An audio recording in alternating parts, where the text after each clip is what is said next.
నమస్తే ఆల్. మన కోసం మంచి మంచి మూవీ ముచ్చట్లు మీ ముందుకు తీసుకొచ్చాను. రాజమౌళి గారిని torch bearer of Indian cinema అని ఊరికే అనరు. మన రాజమౌళి గారు తీసిన మూవీలే ఇందుకు నిదర్శనం. 'త్రిబుల్ ఆర్', 'బాహుబలి', 'మగధీర', 'ఈగ' ఈ మూవీస్‌తో రాజమౌళి గారి ఐడియాలజీ ఏంటో మనందరికీ అర్థమైంది. 'మగధీర' సినిమాతోటి టాలీవుడ్ మొత్తం షేక్ అయింది. ఈ రేంజ్‌లో కూడా తీయగలరని ఎవ్వరూ ఊహించలేదు. మన తెలుగు ఆడియన్స్ పాతకాలంలో 'ఎన్టీఆర్' గారు, 'ఏఎన్నార్' లాంటి స్టార్ హీరోలు ఇలాంటి మూవీస్ చేయగలిగారు. ఆ తర్వాత రాజమౌళి గారు మన తెలుగు ఆడియన్స్‌కి ఎప్పుడు చూడని, కని విని ఎరగని గ్రాఫిక్స్, విజువల్ వండర్స్, మంచి ఎమోషన్, యుద్ధం సీన్స్ ఇలా అన్నీ 'మగధీర' మూవీలో ఉన్నాయి. 'మగధీర' సినిమాలో మెయిన్ హైలైట్ ఇంటర్వెల్ తర్వాత ఆ 100 మందిని చంపడం. ఈ మూవీలో గూస్ బంప్స్ మూమెంట్ అనే చెప్పాలి. ఆ ఒక్క సీన్‌తోనే టాలీవుడ్ ఇండస్ట్రీ రికార్డులను తిరగరాసిందనే చెప్పాలి. 'మగధీర' సినిమాను ఎంతో రిస్క్ చేసి మూవీని మన రాజమౌళి గారు తీయడం జరిగింది. ఆ తర్వాత మన టాలీవుడ్‌లో రాజమౌళి రేంజ్ అమాంతం పెరిగింది.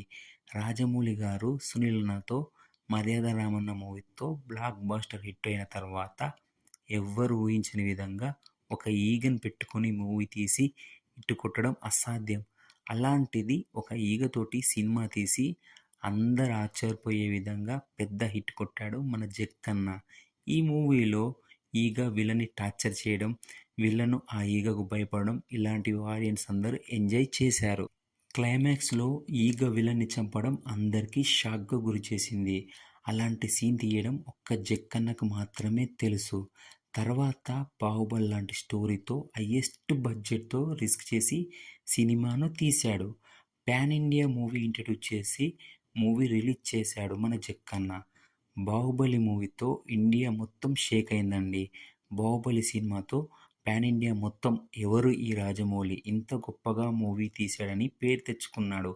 'బాహుబలి' సినిమాలో ఆ యుద్ధ సన్నివేశాలు, emotion scenes, songs, twist 'Baahubali 2లో రానా, ప్రభాస్ గారి ఇద్దరి మధ్య వచ్చే యుద్ధ సన్నివేశాలు నిజంగా గూస్ బంప్స్ తెప్పిస్తాయి. 'త్రిబుల్ ఆర్' మూవీతో ప్రపంచవ్యాప్తంగా మన సినిమాకు గుర్తింపు వచ్చింది. 'త్రిబుల్ ఆర్' మూవీలో మన రామ్ చరణ్ అన్న, ఎన్టీఆర్ అన్న ఇంట్రడక్షన్ సీన్స్ వేరే లెవెల్‌లో ఉంటుందండి. చాలామంది ఆడియన్స్ ఆ సీన్ చూసినప్పుడు సీట్లలో ఎవ్వరూ కూర్చోలేదు. ఇంటర్వెల్‌లో ఎన్టీఆర్ అన్న సీన్స్ ఇప్పటికీ మైండ్ బ్లాక్ అవుతుంది. రామ్ చరణ్ అన్న క్లైమాక్స్‌లో సీతారామరాజు సీన్స్ ఇప్పటికీ ది బెస్ట్ సీన్ అనే చెప్పాలి. ఇలా మన 'జక్కన్న' ఒక సినిమాని మించి ఇంకో సినిమా ఉంటుంది. మీకింకా మన 'జక్కన్న' మూవీలో ఏ మూవీ అంటే ఇష్టమో, అందులో ఏ సీన్ అంటే మీకిష్టమో కింద కామెంట్‌లో టైప్ చేయండి. మరిన్ని మూవీ ముచ్చట్ల కోసం మన ఛానల్‌ని సబ్స్క్రైబ్ చేయండి. Thank you all.